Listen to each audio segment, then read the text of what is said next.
মাধুরী দীক্ষিতের সাথে ঘনিষ্ঠ দৃশ্যে অভিনয় করতে গিয়ে কার হাত পা কাঁপছিল, আর সেটে কারেন্ট চলে গেলেও মাধুরী কেন ওভাবে হাসি মুখে বসে থাকেন? ওটিটি দুনিয়ায় এবার ডেবিউ হলো এক অদ্ভুত জুটির, রবি কিষণ আর মাধুরী দীক্ষিত। তাদের নতুন ক্রাইম কমেডি ছবি মা বেহেনে। ভোজপুরি সুপারস্টার রবি কিষণ তো মাধুরীর ফ্যান বয় সেজে ইন্টারভিউতে বলেই দিলেন যে ধক ধক গার্লের সামনে ডায়লগ বলতে গিয়ে নাকি তার বুক কাঁপছিল।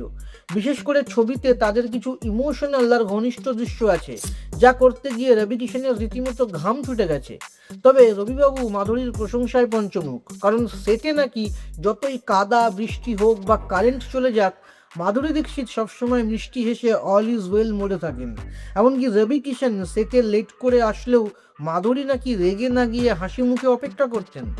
রান্নাঘরে একটা মরা লাশ পাওয়ার গল্প নিয়ে তৈরি এই ছবি কতটা জমবে সেটা পরের কথা, কিন্তু রবি কিষণের এই মাধুরী ভক্তি দেখে আপনাদের কি মনে হচ্ছে? কমেন্ট করুন।